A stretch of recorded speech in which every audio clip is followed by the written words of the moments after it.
The Chicago Bulls finally gave us something to smile about. A dominant win over the Dallas Mavericks. No drama, no fake comeback, just straight up wire-to-wire basketball on a night where the Bears also beat the Packers. But then things started to feel good. The trade rumors happen again as the New York Knicks are reportedly sniffing around Coby White and Ayo Dosunmu, and raises a big question about which direction this team is going to head down during the trade deadline. So we're going to break down Bulls versus Mavs, the trade rumors, and dive into the mailbag, all that and more right after this.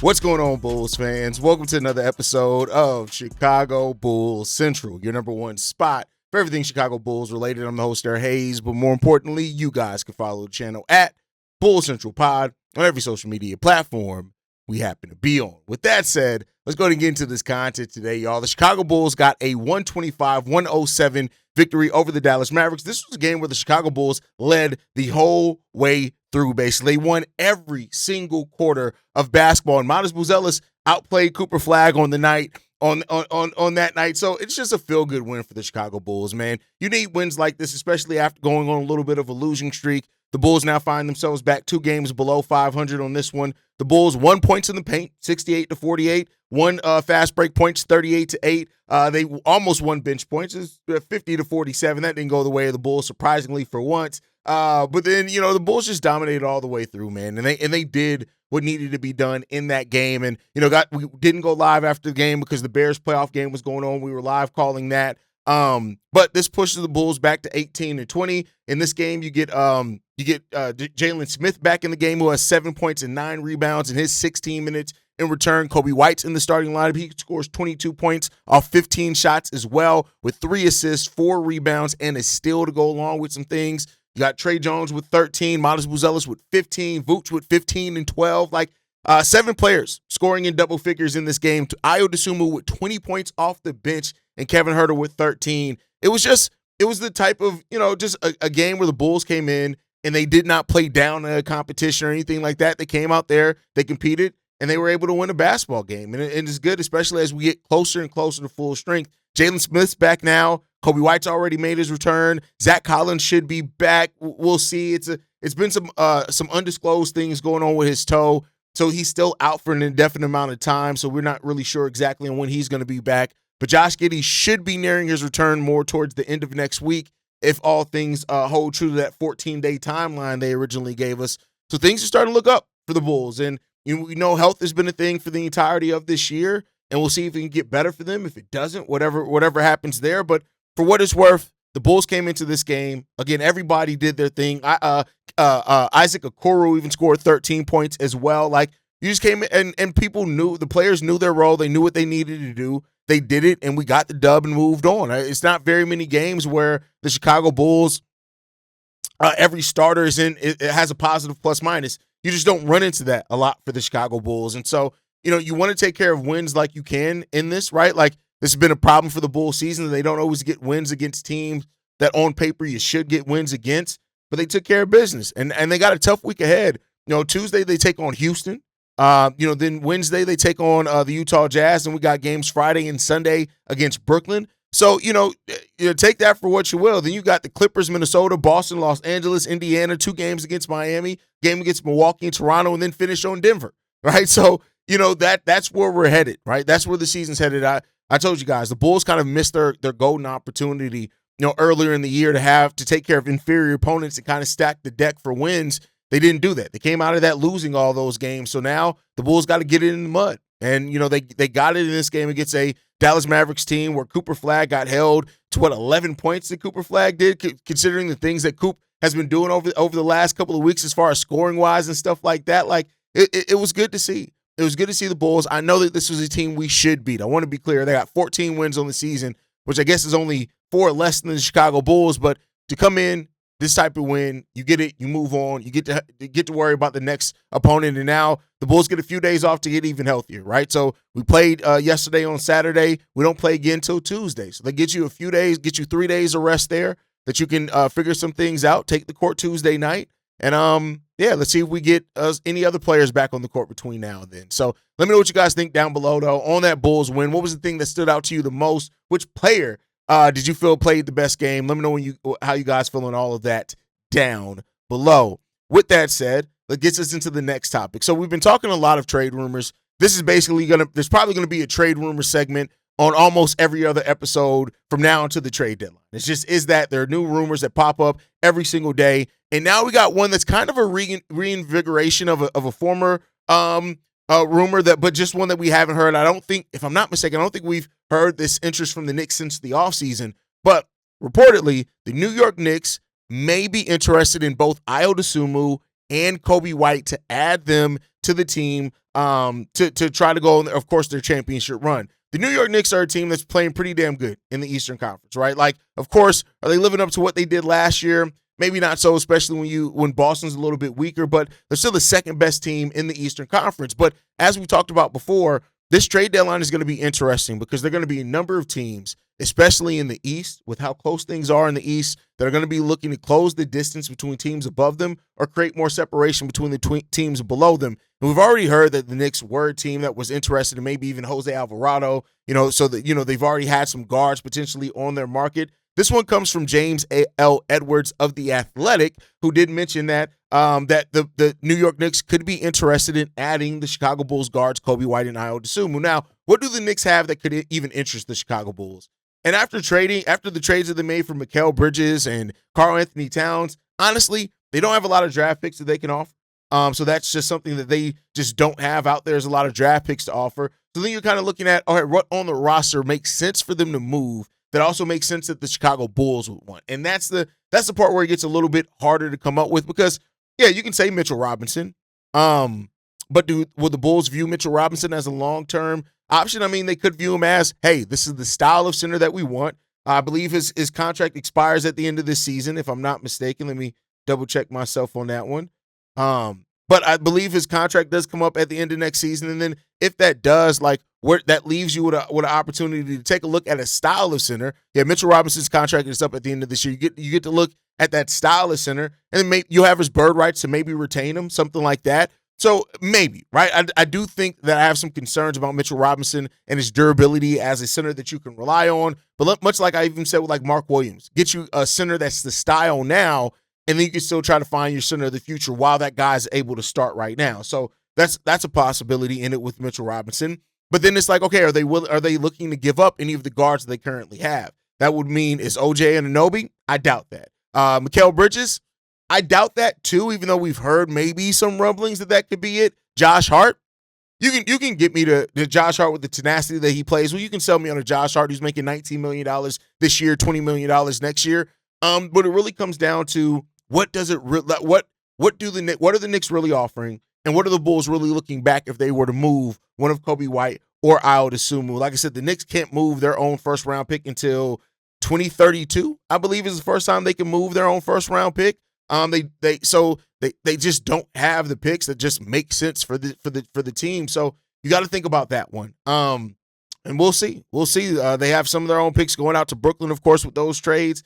It's just the Knicks aren't draft rich. So because they don't have a lot of draft capital, that means that there's got to be something on that roster that you're looking for to get right now. And I just don't know if Mitchell Robinson, Josh Hart are enough in that case. Maybe they are. I know a lot of Bulls fans are going to look at it and say, well, they come from winning teams. They can come in here and help us win, especially with role players. AK likes it going as 10 players deep, so you get the depth there. And, I mean, that would be a fair argument back on that, to be 100% honest with you. I really don't have a lot of pushback if that ends up being the argument for that one. So we just got to see what's going to happen here, man. If the Knicks do come calling for Coby or Ayo, I'd say this. It's the New York Knicks. You need to try to get as much value back out of those guys as you can, with how young they are, with the fact that they are on reasonable contracts, even though they got to be re-signed in the offseason. And it at this point now it just comes down to what the direction is, right? I've come to understand that anybody can be moved. I still think the most common thing for the Bulls this trade deadline is we're probably not going to make any major moves. But I've come to realize, like, as long as you are making the right moves, and we may not know right away if it's the right move. It may take this time next year to know that for sure, depending on if it's a draft pick or a young Tyler or anything like that. But I'm not mad at whatever AK does as long as it makes sense that you're moving forward to something. And I just don't know if those deals are out there. I don't know if AK has the appetite for those deals. I don't know if AK is smart enough to make those deals sometimes, if I'm just being 100% honest and frank with you. But we'll see what the Bulls do with this trade deadline, and it's going to really set the tone for the offseason, because keep in mind, the Bulls right now have tons of, I think, the second most cap space in the league this offseason, on top of the draft capital we have, all that type of stuff. So all this next kind of 12, not even 12 months, this next kind of 6 months for the Chicago Bulls is going to be hugely important between the trade deadline, how the season finishes, and then going into free agency. And hopefully we start seeing a more clear picture on what this front office has in store in this next phase with Josh Giddey and Modest Buzelis, and how confident they are in that. And hopefully a progression towards actually making a playoff spot and not just languishing around the play-in every single year for this Bulls team. So that's the hope. We'll see if it ends up happening. Again, your tolerance for it depends on the faith that you have in the front office, I guess. But let's go ahead and get into the mailbag portion of today's episode. We got 5 voicemails to get into. This one's from Juice Leroy.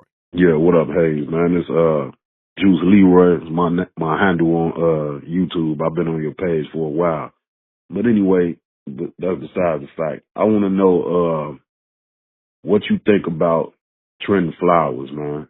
Have you watched any highlights on dude? I know the Bulls just waived him. But, it was reported he had some type of knee injury. They saying that the knee injury is significant. But I want to know why a player like that, didn't get a real look. You know what I'm saying? I think he was on a 2-way contract, and they waived him to open up the spot for Yuki.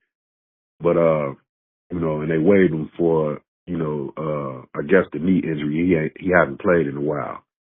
But, it said that once he do get healthy, the Windy City Bulls could still, have him on the roster, or he can go elsewhere.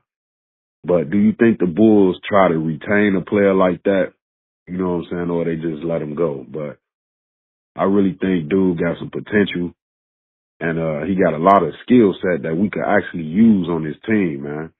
You know what I'm saying? I know highlights don't tell everything, but man, sometimes when you see things, you can see it. You feel me? I feel like Buddy got some game if, somebody give him the opportunity to, play through his mistakes and, learning curve and all of that. I really think he could be a player that could, help this team in the future, man.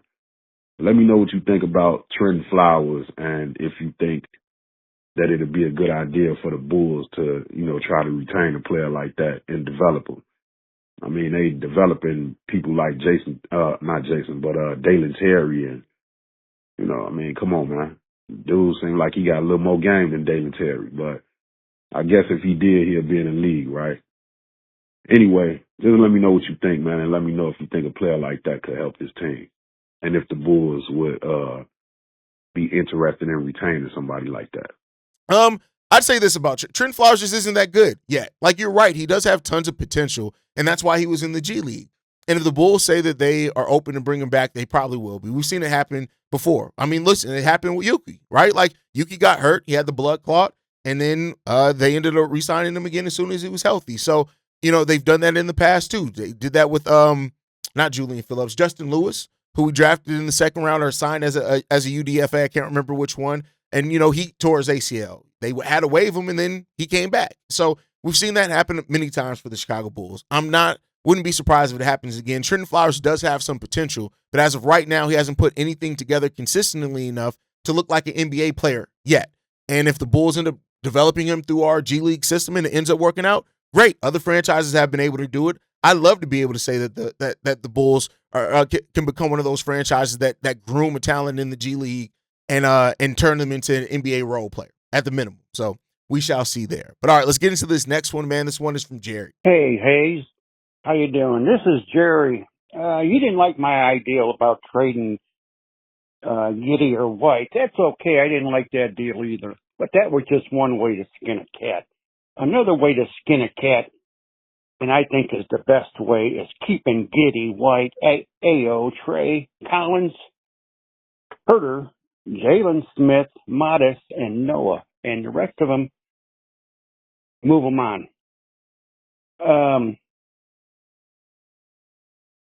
Because this team can be a dangerous team when they're pretty well healthy. It just depends. But I think they're an awful good team, and I hate to see it really break it up a lot, because we don't have a lot you can really sell off to someone else without really hurting the team. Then the thing about the shots that are not three-point shots and the Bulls taking too many shots, Zach LaVine used to have a problem with Billy Donovan on the same thing. He didn't like that idea either. So that's just a continuing bad issue with Billy Donovan. That's all I really had to say. The rest of the players, the ones I didn't mention, they can move on. Let them move them on, trade them, whatever. And get Kessler and other free agents for the Bulls. Thank you. I think it's easy to always say, hey, just don't bring these players back or let them walk. But you got to make sure that you have something that you can place them with better. And just because there are free agents available doesn't mean those free agents are going to want to come to your team. And that's the place that the Bulls have to be in this offseason. That's why I'm all for them using the expirings on the trade market rather than waiting to free agency, even if it is another expiring player, because then you have their bird rights, right? So it's a lot to go into that. It's easy just to say, hey, let that player walk. Like, you can easily say, let Kevin Huerter walk. What is Kevin Huerter? He's a bench scorer. That's through ball isn't falling, and he gives some effort defensively. That sounds like something that's easy to replace until you actually go into the free agent market and realize, damn, there's nobody who really brings that. So every Bulls fan that always keep Modest and Giddey, let all these other players walk. It's like, all right, do you really think you're going to find a player better than all those players anytime soon? That doesn't mean that, right? And if you don't have talent on your team, talent usually doesn't want to come to it. So we just got to see how that's going to work. But I think overall, the front office should be focused on improving the roster. Whatever that looks like, whatever that means, whatever shape that has to take, is that the focus from this front office should be improvement of the roster. And let that be it. Whatever heads got to roll to get that done are the heads that got to roll. But improve the roster and improve our standing in the East. All right, let's get into this next voicemail, man. This one's from Sean. What up, Hayes? Watching the game last night, Modest was hooping, Ayo was hooping. It made me start to think that maybe Ayo is a better fit for this team than Coby right now, because he's a two-way player. If they were to trade Coby, I'm a Coby fan, so I don't really want to see Coby go. But if Coby goes, I would like to see Ayo step into that starting two-guard spot. What do you think? I think you're right. I think if, right, and it's the if. I'm not saying they do it for that, but if they do let Coby walk, or if they trade Coby, I think it comes down to they feel very confident in what Ayo can give them at that two position, and also him playing next to Josh Giddey, or maybe they're committed to looking at that going toward, like, let's say this trade deadline, let's say they're unsure about both Ayo and Coby, right? But let's say they move Coby. I think that then means they're saying, all right, let's see what the rest of the season Ayo does next to Josh Giddey, and then in a free agency where we have tons of flexibility, we can then even look to replace that if we need to. So it's just about that. But I agree, if they trade Coby, to me, it would say something about the confidence they have in the guard rotation without Coby White. And I guess we just shall see what's going to happen there.